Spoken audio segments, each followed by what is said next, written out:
Buenas a todos y bienvenidos a mi canal. Mi nombre es César Cañete y espero que me acompañéis hasta el final de este vídeo porque he preparado un book tag que hacía mucho tiempo que tenía ganas de hacer, pero que nunca me había decidido y ha llegado el momento. Espero que os guste, pero antes de eso, por supuesto, y como siempre, dentro cabecera.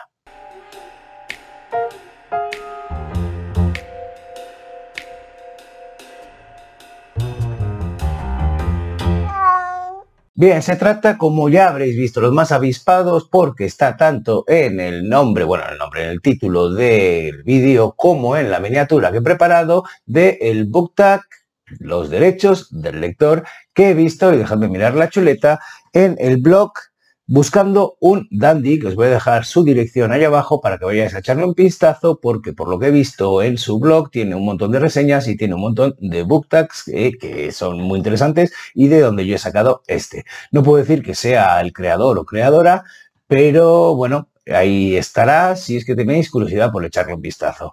Pero bueno, ¿de qué se trata ese book tag? Bueno, pues de una serie de premisas que van relacionadas con las decisiones que pueden tomar acerca de la lectura los lectores. No me enrollo más porque estoy cansado, porque llevo una semana muy cañera y porque vosotros me lo vais a agradecer si es que voy más rápido. Así que sin más dilación, vamos con la primera de las premisas, que es 1.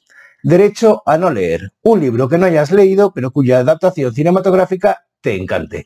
Pues bien, mira, yo no he leído El Diablo se viste de Prada de Simón... No, perdón, es que el nombre... Bueno, claro, como no lo he leído, no se me ha quedado enganchado el nombre de la autora, pero bueno, es Lauren Weissenberg. Y sin embargo, sí que he visto la película y os diré que no las tenía todas conmigo y que la vi de aquello que se te cruza un día por la tele y la ves muchos años después de que la hubiesen publicado, ya me entendéis, que la hubiesen estrenado, porque no me llamó la atención en un primer momento y sin embargo descubrí una película que me pareció muy divertida y que me gustó muchísimo, más allá de la parte dramática que tiene, que también la tiene, y las coincidencias que tiene con el mundo editorial y con lo que yo conozco del mundo editorial. Además, si mezclas eso con un repartazo como Meryl Streep en el papel de una jefa completamente, odiosa, la verdad, de una revista editora, pues yo creo que está basada en Vogue, ¿no? No estoy de todo seguro, seguro que lo sabréis mucho más vosotros.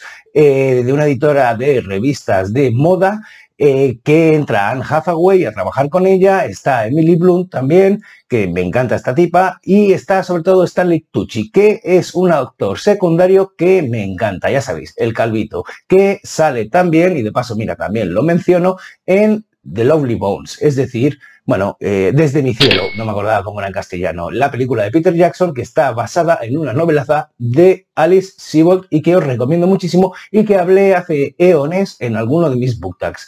Creo que en el book tag triste, porque me pareció una novela muy triste pero preciosa y la película también lo es. Pero como veis ya he saltado de El Diablo se viste de Prada a Desde mi cielo. No era mi intención. De cualquier manera, esta es una novela que no he leído, que tampoco es que tenga mucha intención de leer, pero que la película me gustó. Y puedo decir, no sé si me encantó, pero puedo decir que me gustó mucho. No la he visto más que una vez. Pero bueno, en fin, El Diablo se viste de Prada. No sé si la habréis visto vosotros. De cualquier manera, vamos a por la siguiente premisa, que es la 2, y que dice así. Derecho a saltarse páginas. Un libro del que solo hayas leído lo interesante. Bien. Aquí os voy a hablar de un libro del que hablé hace poquito y que no me gustó absolutamente nada y lo puse a caer de un burro. Estoy hablando de No mentirás, de Blas Ruiz Grau. Perdón, que no he dicho muy bien el Ruiz. Ruiz Grau. Y es un autor joven español de novela negra y esta es la primera novela de una serie de, no sé si es una saga o si es una trilogía, donde hay un inspector que ya ni siquiera recuerdo el nombre. ¿Y por qué me salté páginas? Bueno, me salté páginas porque es una novela infumable. De hecho, no tiene ni partes interesantes como te propone la premisa para intentar paliar eso de irse saltando páginas.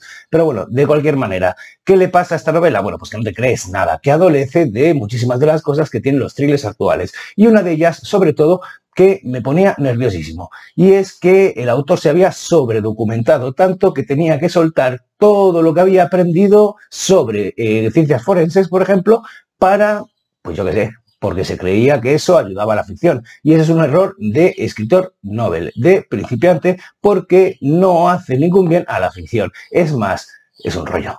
Es decir, a mí suelta a los CSI que hagan su trabajo y me da los resultados finales, que eso es lo que yo necesito saber, a no ser que hayas basado toda tu ficción en precisamente que sea CSI, pero este no es el caso. Esta era una novela que pretendía ser una novela negra o un thriller con 50.000 giros y que este señor, pues eso, se había documentado muchísimo y lo vomitó todo ahí. Esa es una de las cosas que tengo, las otras son muchas más. Pero bueno, de cualquier manera, en lugar de dejarlo, decidí que leería en diagonal. En diagonal porque tampoco había ninguna parte que me interesase más que comprobar que lo que yo pensaba que estaba pasando era lo que estaba pasando. Y más que nada porque así me podía cerciorar del todo de mi opinión de que esa novela no debería haber visto nunca la luz. Lo siento, Blas, te da igual a ti mi opinión porque ya has vendido muchísimos libros, así que lo siento si te ofendo. ¿Qué le vamos a hacer? En fin, este es esos libros que saltas cualquier cosa y no pasa nada. Te vas a enterar igual. Porque no hay partes interesantes y porque, en fin, que no quiero meterme más. Que esta es la segunda premisa. Es la tercera y dice así. Derecho a no leer un libro hasta el final. Un libro que hayas dejado a medias. Ya he hablado de este ejemplo en más ocasiones porque, entre otras cosas, he hecho algún book tag de los libros abandonados y lo hice en dos partes porque, si no recuerdo mal, las creadoras de esto eran Maggie, de Bitácora de Libros, y Diana, de El Libro Divergente, que os pondré en esta premisa abajo el acceso a estos dos book tags porque fueron muy interesantes. Y yo hice mi versión y, por supuesto, hablé de este libro. Pero en este caso no lo dejé por una cuestión de que me aburriese, sí, no lo dejé por una cuestión de que me pareció absorbente, abrumador y que dije esto no lo puedo leer ahora, lo dejo en otro momento. No, lo dejé a propósito cuando me quedaban 10 páginas para acabar y como castigo. Estoy hablando de Moby Dick de Herman Melville. Sí, ya sabéis, Moby Dick, el cachalote, la ballena blanca que el capitán Ahab persigue porque le dejó lisiado y es su caballo de batalla, es su grandísima venganza, es su obsesión. Todo eso me parece maravilloso. Es decir, he oído más cosas buenas de Moby Dick de Herman Melville que lo que me he encontrado yo cuando he entrado y lo he leído. También os diré que lo leí como hace 25 años y yo estaba en la universidad y estaba en plan, quiero empaparme de los clásicos, quiero meterme mucha caña y quizá, pues oye, me faltaba el contexto, me faltaban los conocimientos y de haberlo leído mucho más tarde me hubiese gustado. Pero después de leerme, no me acuerdo cuántas tenía de páginas la edición que yo leía, pero debieron ser pues unas 800, unas 900 páginas. Me faltaban 10 páginas para acabar. Había hecho el esfuerzo maratónico más heavy que quizás hasta ese momento había hecho sin abandonar un libro. Y me molestó tantísimo no ver nada de lo que me habían dicho ahí que me encontraría, que dije, pues ¿sabes qué? Ahora te castigo yo. Ahora tú te vas a convertir en el capitán Ahab y yo voy a ser tu ballena blanca, porque te voy a lisiar. Es decir, no voy a acabar de leerme esas 10 páginas. Ya veis tú qué chorrada, porque ni a Herman Melville le interesa lo más mínimo esta tontería, ni a cualquier libro o versión de Moby Dick impresa o no impresa va a venir detrás de mí como Ahab a clavarme ningún arpón o en su caso un marcapáginas. Pero bueno, yo me consolé con eso. ¿Por qué? Porque dije, pues no te voy a acabar, pues fuera. Y bueno, pues si a vosotros os gustó Moby Dick, si lo habéis intentado, si le habéis dado la oportunidad y os lo habéis acabado, maravilloso. No sé, dejadme en los comentarios lo que queráis. Pero a mí, que me ponga en medio de la acción una enciclopedia para intentar demostrar que las ballenas son peces y no mamíferos, me mató. Me mató. Tener que leerme todo ese compendio de ballenas diciendo que eran peces fue como, pero tío, y eso era la mitad. En fin, que aquí lo dejo, que me parece muy bien la idea, pero yo castigué a Moby Dick, no a la ballena, pobrecita, sino a la obra.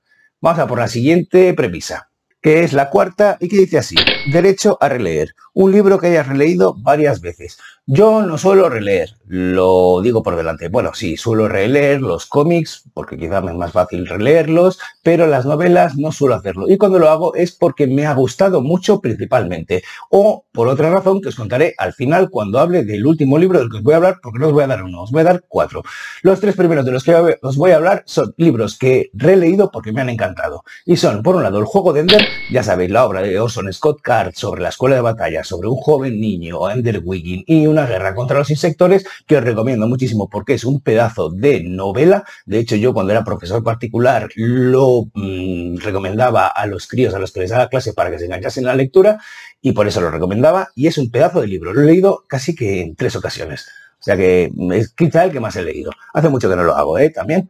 El siguiente del que os voy a hablar es 22-11-63 de Stephen King. Es una historia de ciencia ficción más que de terror, aunque hay elementos de terror, por supuesto, porque Stephen King no puede dejarse de esto, y gira todo alrededor de viajes en el tiempo con Kennedy, JFK, revoloteando por ahí y el intento de evitar ese asesinato. Os voy a dejar la videoreseña que le hice a esta novela porque me parece una de las mejores de Stephen King y una de las cosas más importantes, su final es bueno, cosa que no le pasa con muchas otras de sus novelas. Aparte de que mezcla 5 o 6 cosas que suele hacer en diferentes novelas y que le queda fetén. Y la última de las que os voy a hablar, que releí por placer, es El nombre de la rosa de Humberto Eco. Pedazo de novela policíaca histórica. Es decir, tenemos una abadía, tenemos un franciscano que es Francisco de Baskerville y Hacho de Melk, sí creo que era Francisco, ¿no? Bueno, Guillermo de Baskerville y Hacho de Melk, su ayudante, que llegan a una abadía en la que están muriendo de una manera muy característica diferentes monjes. En esa abadía se copian libros antiguos, etcétera, etcétera. Y hablamos de 1300 o 1200. ¿Y qué sucede? Bueno, pues que Guillermo de Baskerville, con el método deductivo, con la ciencia por delante, intenta averiguar qué es lo que ha sucedido. Bueno, una maravilla. Tanto la versión escrita, por supuesto, porque es una maravilla lo que ha hecho Humberto Eco, como su adaptación cinematográfica. Os la recomiendo muchísimo. Es fetén, las dos. Y por último os voy a hablar de la que no, o sea, la que he releído, pero no ha sido por placer, sino para comprobar si cuando me la regalaron hace la friolera de 16 años y la leí, las impresiones que tuve en ese momento eran erróneas y ahora que he crecido, ahora que soy otra persona, me parecía algo diferente. Y bueno, la verdad es que no me pareció diferente. Me pareció igual de confusa e igual de inaccesible para mí. Soy incapaz de ver su grandeza y estoy retrasando decir el título de esta obra precisamente porque muchos de vosotros os vais a llevar la mano a la cabeza. Porque para vosotros estoy seguro de que es una obra imprescindible, pero para mí no es más que confusión. Y estoy hablando, perdonadme, ya sé que aquí va a bajar el número de seguidores un montón y si no, oye, ponedme en los comentarios o no sé, haced lo que queráis. Estoy hablando de Pedro Páramo de Juan Rulfo, la novela por excelencia mexicana.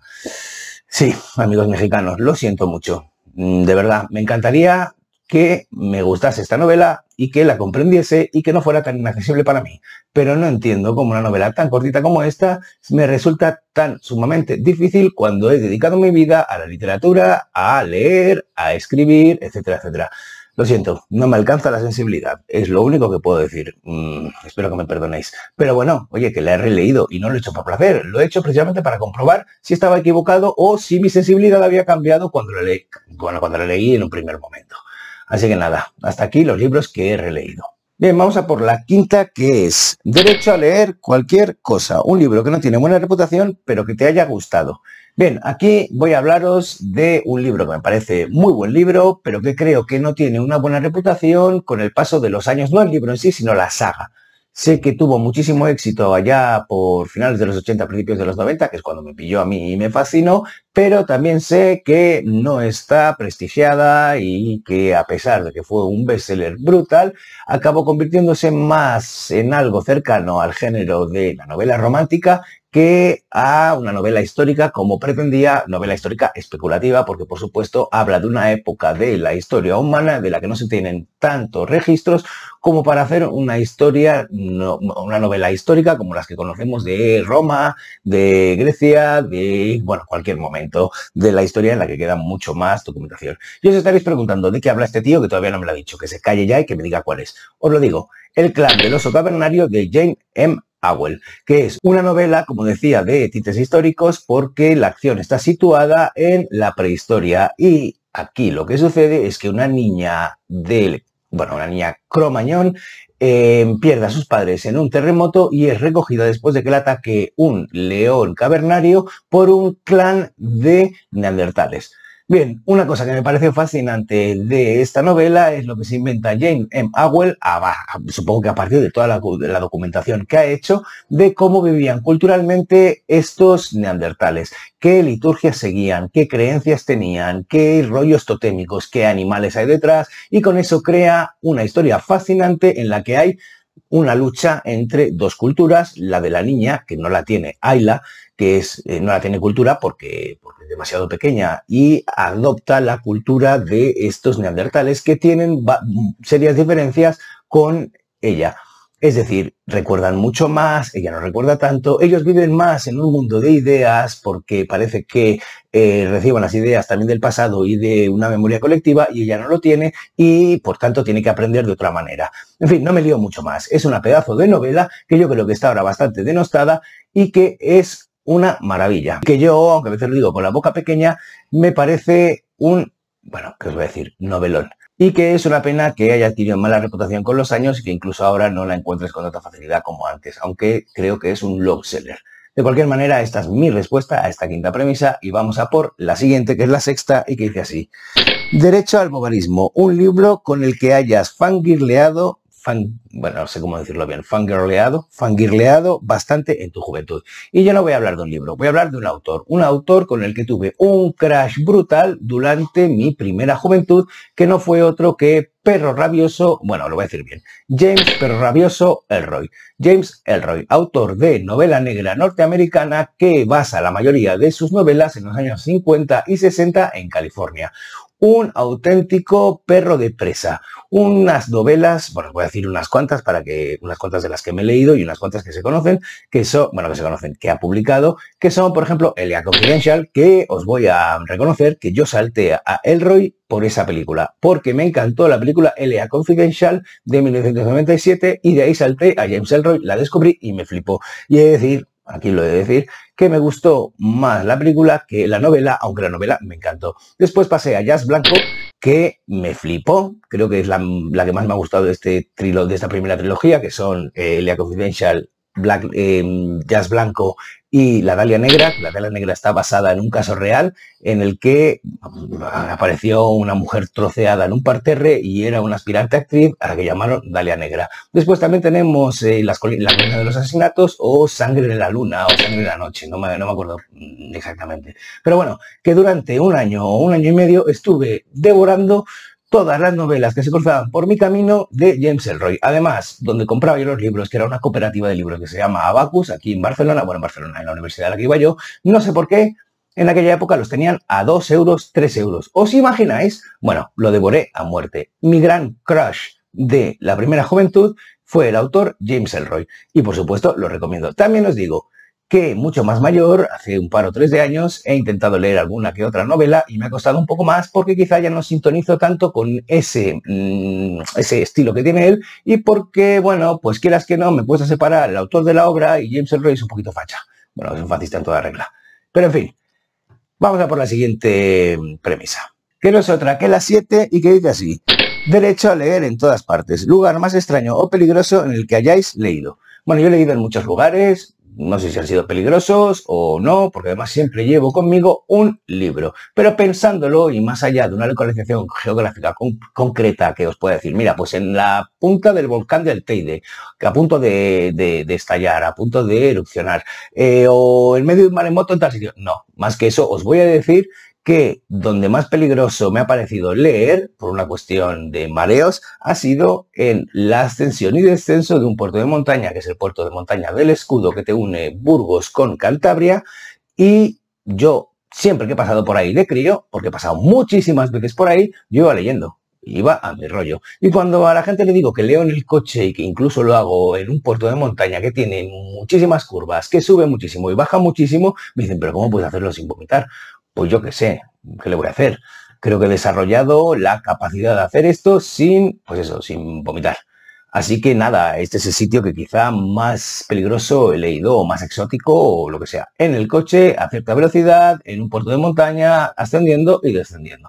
Ahí lo dejo. Bien, llegamos a... Yo lo he recortado, ¿eh? Este book tag tiene 10 premisas, pero yo lo he dejado en 8 porque me parecía que es mucho más asequible, tanto para hacerlo yo como para verlo vosotros. Así que nada, llegamos a la octava y a la última, premisa que dice así: derecho a ojear, un libro que ojees constantemente.